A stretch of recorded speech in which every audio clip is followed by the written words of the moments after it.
Now, out of all the topics I could have made a video on, the Ministry, legendary weapons, or the drowned gods for example, I bet you didn't expect one on the NPC who gives you a gold ring when you start the game. Yes, this NPC has lore. His name is Polis, and his identity has been speculated upon by the entire Deepwoken community for some time now. I'm sure Polis has been talked to thousands, maybe hundreds of thousands of times, but nobody's put together just who he is, or why his dialogue insinuates that he's friends with Pleeksty, the half-god Deepbound. Yes, this random NPC who gives you a gold ring if you spam his dialogue knows one of the strongest beings in the world of Deepwoken, and today we're going to fall down the rabbit hole and find out why. Now, allow me a few dozen seconds before this video starts to thank you all because we just reached 5,000 subscribers. It's really hard to put in words just how much this means to me or how blessed I am to be reaching this point.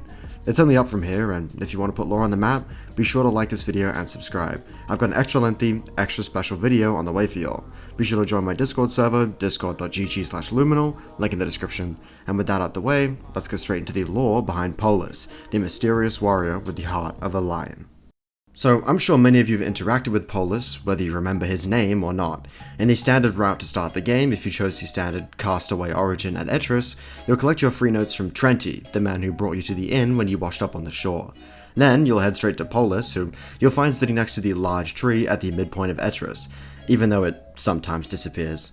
If you flick through enough of his dialogue, you'll actually receive a gold ring, which people often recommend you sell for money in starter guides.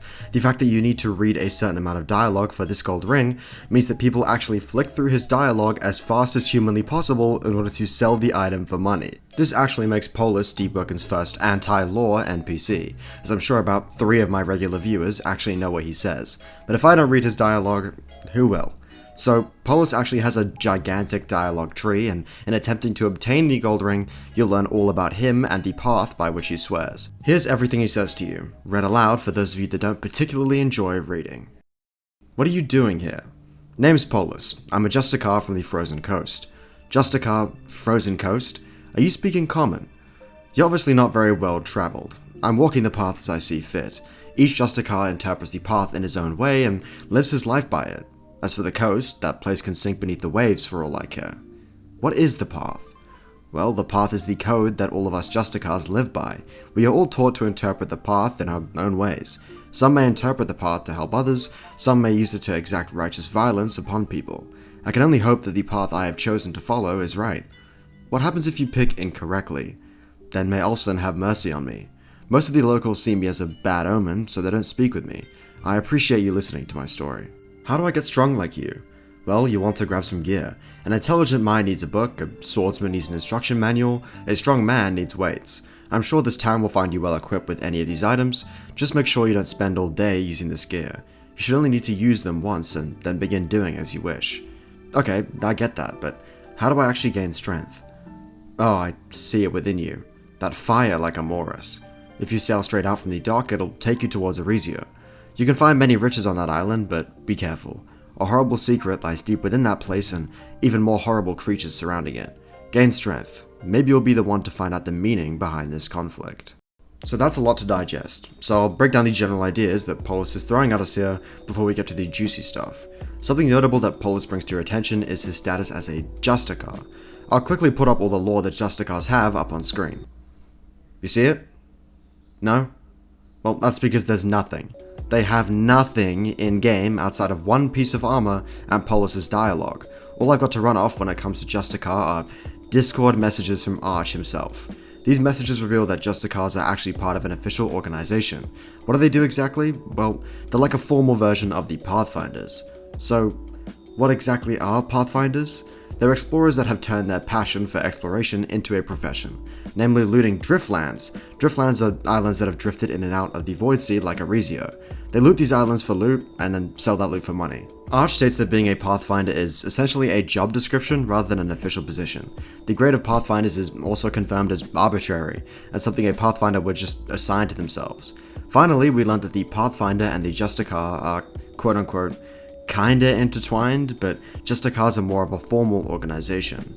Think of it this way, the Pathfinders are essentially adventuring for their personal goals. By committing to their personal goals, they follow the path. What's the path, you ask? Well, it's exactly how it sounds. The path is the road to the meaning of life, and by following your own path, you're literally carving out your own path in life until you find your purpose. By swearing an oath, you stray away from your path to walk someone else's. This is why Oathless is somehow likely the strongest oath in Deepwoken lore, as you're swearing to never commit to another person's ideals, leaving yourself a bastion of your own purpose. The Justicar are an organization that follow this path, same as the Pathfinders, just structured and in official form. They primarily wield Justicar alongside other weapons. Justicar sounds like Justicar if you say it really fast, probably because using your own body as a weapon is the purest form of loyalty to yourself.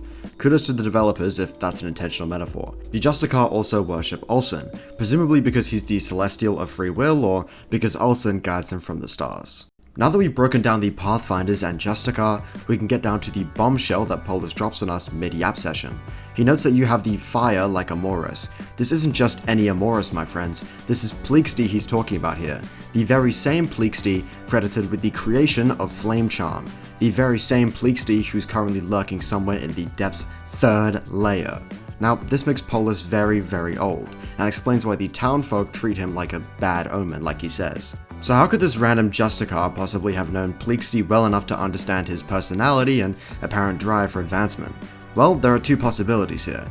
Either Polis met Pleeksty sometime after he cultivated Flame Charm back from the surface, or Polis has known Pleeksty since before his expedition down to the 3rd layer and his transformation into a Deepbound. Now, if the latter is the case, we can assume that Amoris Pleeksty could potentially be Oathless himself, or one of the first Pathfinders. In a way, Pleeksty is the pinnacle of all Pathfinders, someone who explored where no man had gone before and came back with unfathomable power and success.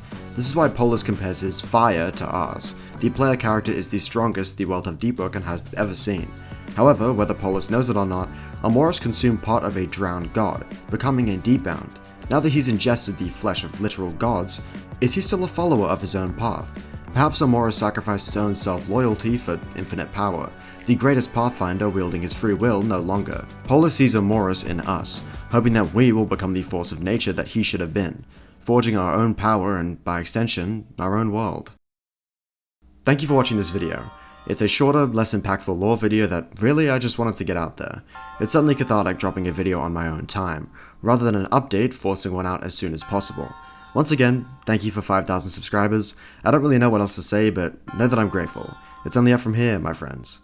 I've got a longer lore video for y'all on the way, I've seen your recommendations, and Lord knows that I'm listening. Stay well, stay blessed, and, well, I'll see you in the next video.